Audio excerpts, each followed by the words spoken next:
The snow was everywhere. An endless expanse of white, stretching beyond what my eyes could take in. It was hard to tell where the sky ended and the ground began.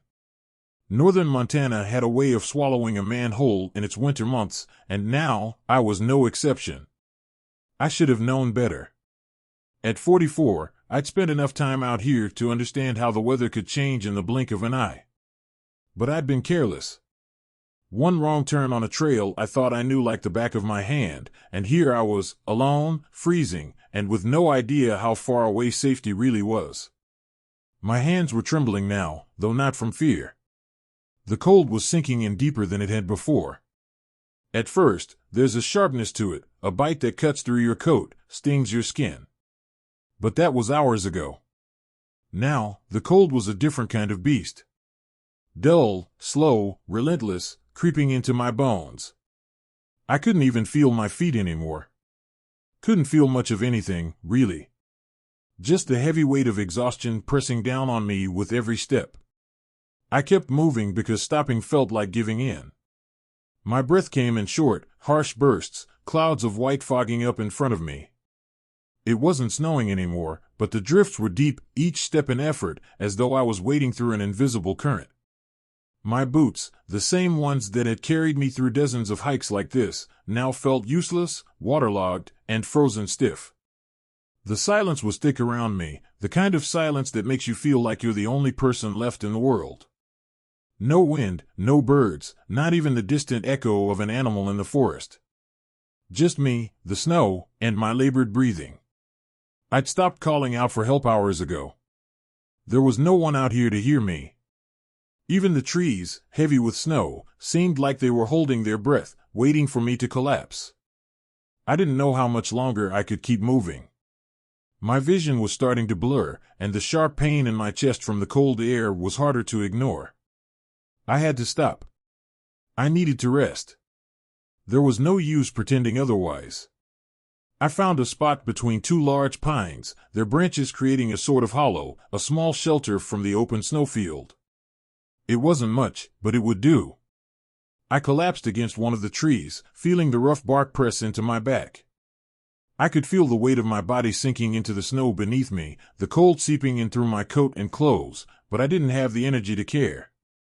For a long moment, I just sat there, staring at the expanse of white before me. It was strange, the way the world could look so beautiful and deadly at the same time. The mountains in the distance, the sky tinted a pale, fading blue. A winter postcard from hell. I wasn't afraid. Not really. I think I knew, even before today, that this was how it might end. I wasn't a man with many attachments, and maybe that's why I kept coming back to places like this. The wilderness was always waiting, indifferent, unforgiving. It didn't care about your plans or your regrets. It just was. My eyes felt heavy now, the kind of tired that you can't shake off. Hypothermia, I knew, would make me feel sleepy. It would dull the pain and make everything seem softer. I'd read about it before, how people in situations like this sometimes don't even realize they're dying. They just fall asleep in the snow, the cold embracing them like a long-lost friend. I rubbed my hands together, but the numbness had already taken them. My fingers felt like blocks of wood, stiff and unresponsive. I tried to wiggle my toes inside my boots, but nothing. Just more numbness. A part of me wondered how long it would take for frostbite to set in, but I pushed the thought aside. It didn't matter anymore. I shifted slightly, feeling the snow crunch beneath me, and glanced up at the sky. The light was fading, the sky turning a deep, bruised purple. The sun had been weak all day, barely breaking through the clouds, and now it was sinking behind the mountains. Night would come soon. I wouldn't see it.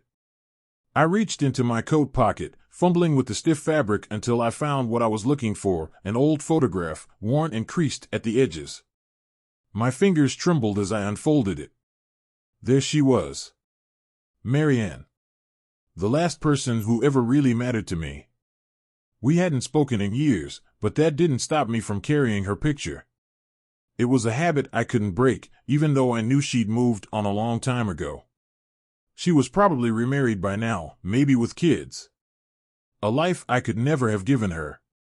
I stared at her face, the smile that had once been everything to me. My chest tightened, not from the cold this time, but from the weight of memories. It was funny, the way life turned out sometimes. You think you've got all the time in the world to make things right, to fix your mistakes, but time has a way of slipping through your fingers like sand. I tucked the photo back into my pocket. There was no point in dwelling on the past now. The cold was starting to feel almost comfortable. My thoughts were slowing down, and I wasn't shivering anymore. That was a bad sign, I knew. But it didn't matter. There was a strange kind of peace settling over me, as though the snow and the cold were finally welcoming me into their fold. My eyes fluttered closed for a moment, just a moment. I wasn't ready to sleep yet, but the pull was strong. I forced them open again, but the world around me seemed hazy, distant. The mountains were nothing more than shadows now, and the snow was turning a dull gray in the fading light. I took a deep breath, feeling the cold air burn in my lungs, and let it out slowly. There wasn't much left to do. No one was coming. No one even knew I was out here. And honestly, I was okay with that. The world had a way of moving on, with or without you. I wasn't scared. Not anymore. Death wasn't some great unknown lurking in the shadows. It was just another part of the world, like the snow, like the mountains. I'd spent enough time out here to know that nature didn't care about your hopes or dreams. It was just there, waiting, patient. I closed my eyes again, and this time, I didn't fight it. The cold was a distant thing now, barely noticeable. My body felt heavy, too heavy to move, but that was okay. I didn't need to move. I didn't need to do anything. The world around me was quiet, the kind of quiet that only comes when everything else has fallen away. No wind, no sound, just the soft, steady rhythm of my breath. In and out. In and out. And then, finally, I let it go. My last breath. A soft exhale, carried away on the winter air, disappearing into the endless expanse of white. The snow kept falling, and the mountains stood silent, indifferent, as the world moved on without me.